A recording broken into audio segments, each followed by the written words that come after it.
aqui é o Eduardo, mais um vídeo que a gente vai falar um pouquinho aqui sobre Espiritismo.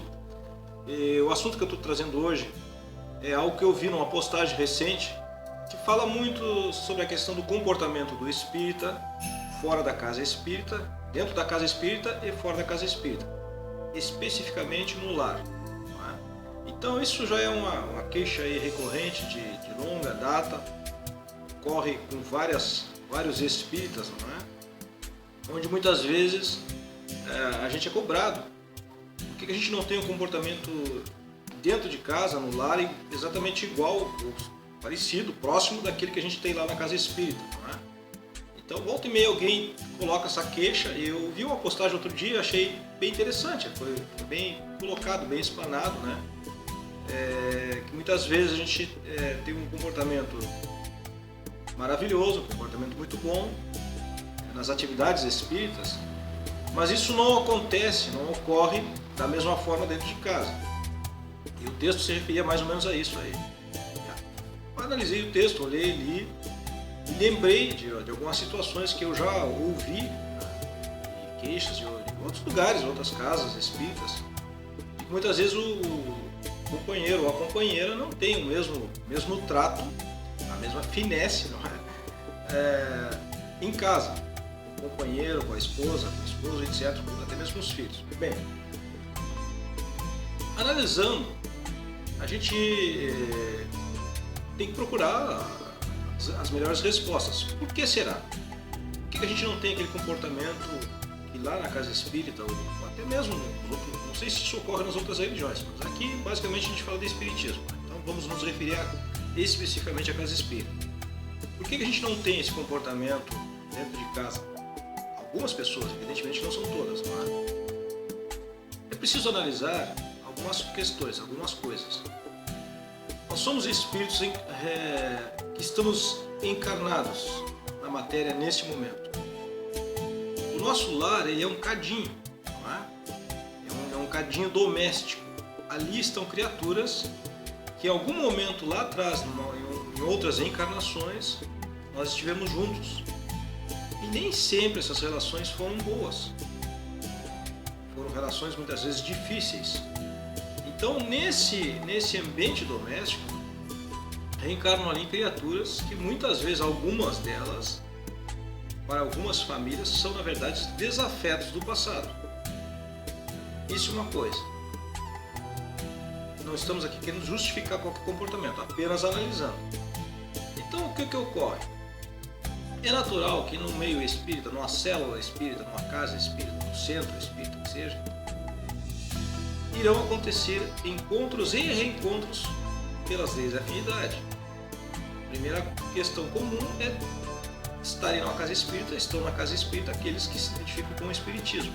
Isso por si só já é um ponto em comum, que no lar muitas vezes não acontece. Às vezes o esposo é espírita, a esposa não é, ou o contrário. A esposa é adepta do espiritismo, trabalhadora da causa espírita, e o esposo não. Então aí já tem uma certa divisão, que naturalmente o ideal é que se respeitem as escolhas, não é? Mas nem sempre isso ocorre. Então eu lembro que no texto se falava, por exemplo, que muitos espíritas vão servir sopão, por exemplo, para outras pessoas, vão fazer caridade, e muitas vezes na casa, no lar, não descascam uma batata. Bom, é uma questão para cada um pensar. Às vezes é preferível fazer sopa e ajudar, fazer caridade para pessoas que nós não conhecemos e que são necessitadas e que nos tratam, nos recebem fraternalmente, porque muitas vezes dentro de casa, em alguns lares, as pessoas têm muitas dificuldades. Descascar batatas para quem está assistindo novela, sentado no sofá, não é algo muito agradável, não é? Ou para quem está lá se rejubilando com o Domingão do Faustão, não é? Então, há casos e casos. Há casos e casos. E quando nós nos tornamos espíritas, nós passamos a ser mais exigentes, isso é verdade. Conosco, mas também com aqueles que estão no nosso entorno. E a gente passa já a não aceitar muitas coisas. Então é natural que lá na casa espírita, na reunião espírita, nós temos ali pessoas que têm essa mesma afinidade e que já têm uma certa disciplina, já têm um comprometimento. E lá, em contrapartida, no lar, muitas vezes a gente não tem isso aí. Algumas questões, algumas pessoas, melhor dizendo. Não é? O ideal é que o casal seja realmente puxe para o mesmo lado, ou seja, tenham os mesmos objetivos, né? Se respeitem e se ajudem. Mas não é sempre assim. E aí uma das razões é justamente essa. Ali naquele cadinho doméstico, ali tem criaturas que no passado eram nossos desafetos. Não é fácil construir uma relação agora, no presente, de muito afeto, de muito carinho, de muito comprometimento de uma única vez. Não acontece assim. Por isso nós reencarnamos e desencarnamos e voltamos a reencarnar, muitas vezes com as mesmas pessoas, os mesmos espíritos, para que ocorra a melhor relação possível, a relação fraternal e de amor, logo em seguida. Então a gente tem que tomar cuidado muitas vezes com essas críticas, porque muitas vezes o espírito está lá se esforçando, ele está lá fazendo o melhor que ele pode. E vejam, se ele não estivesse na casa espírita tratando fraternalmente os outros, se desenvolvendo, aprendendo a se autoeducar, mesmo que ele tenha dificuldades em casa, porque muitas vezes o cônjuge não corresponde, não é?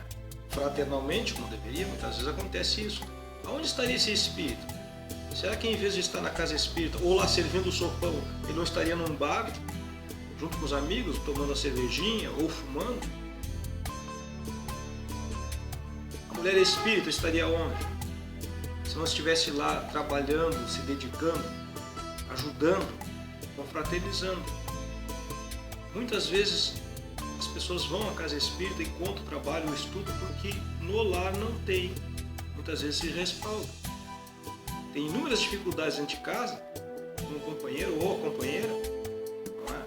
Até mesmo para ler um livro, vamos ser bem sinceros, até mesmo para ler um livro. Daí, muitos que estão no espiritismo acabarem por optarem de estarem sozinhos, viverem as suas vidas sozinhos. Porque sozinho muitas vezes se vai mais rápido, se avança mais rápido. Não é? Aí, como diz o gaúcho, aqui a gente não carrega aquela mala de garupa que fica nos atrasando. Então é preciso analisar essas questões e termos cuidado, porque está na consciência de cada um o avanço que pode fazer e que deve fazer, o seu real esforço. Por si só, estar na casa espírita, procurar se autoeducar, confraternizar, tratar bem o companheiro de trabalho, já é um grande avanço. Mesmo que em casa isso ainda não ocorra, mas já é um passo na direção da evolução. O ideal realmente é que nós tivéssemos um comportamento tal qual dentro de casa, assim também na casa espírita, ou em outros lugares, não é? No trabalho, a referência do texto falava também do trabalho, mas lá no trabalho nós também temos pessoas ambiciosas, pessoas que não medem consequências para passar por cima de outras. Como é que a gente vai tratar essas pessoas? Sendo fraterno, sendo bondoso, sendo caridoso, não é uma realidade. Não é uma realidade nesse mundo competitivo que está aí fora. É preciso se posicionar, sim, muitas vezes de forma firme, corajosa, para que os demais respeitem os limites que precisam respeitar. Então essa falácia toda de comportamento na casa espírita e fora da casa espírita, de certa forma, se faz um pouco perigosa, muitas vezes, desleal e não corresponde à realidade. A realidade é que todos nós devemos fazer esforços na direção de nos tornarmos melhores, onde quer que estejamos. E o melhor é que a gente tenha aquele entendimento que diz lá no Evangelho: preciso ver a trave que está no meu olho antes de querer ver o cisco que está no olho do meu irmão, do meu próximo. Então é uma reflexão aqui que nós fazemos, função do texto que eu li e que eu já ouvi isso muito, sempre tem esse assunto, não é? Ah, dentro da casa tem um comportamento, fora da casa tem outro. Vai de cada um. Vai saber lá por que fora, dentro de casa não tem o mesmo comportamento. Será que a pessoa que está lá dentro de casa, que não vai à casa espírita, às vezes tem compreensão com o outro que vai? Será que ela procura, pelo menos, apoiar, não é? Quando aquele companheiro, aquela companheira quer ter seu momento de sossego, não é? Para ler o seu livro, para fazer o seu estudo, será que ela consegue isso? Ou o outro vai lá e levanta um som com uma música altíssima, porque acha que tem direitos também? Então tudo isso passa pelo entendimento do casal. Só quem pode ter esse entendimento é a pessoa que está dentro de casa. Acontece que muitas vezes as pessoas ouvem alguma coisa de fora, veem alguma coisa muito distante e já tomam suas conclusões precipitadas e infelizes. O ideal é que cada um olhe para si mesmo, para o seu modo de ver, de viver, e procure se esforçar para ser melhor em qualquer lugar que esteja. Nós não somos perfeitos ainda, estamos no caminho, sejamos espíritas ou não. E não é por sermos espíritas que somos melhores que os outros. Na verdade, somos os que temos mais responsabilidade, talvez. Precisamos nos melhorar, sim. Seja na casa ou fora dela, sim. Mas isso passa por uma luta árdua, diária, rotineira, constante. E naturalmente, em alguns momentos, nós vamos errar, vamos pisar na bola, como se diz, porque nós somos seres reencarnados ainda. E junto de nós, repito, há criaturas que no passado nós não nos damos muito bem. Hoje temos mais uma oportunidade. Por isso que a nossa evolução é lenta, gradual, mas constante. Um grande abraço e votos de muita paz.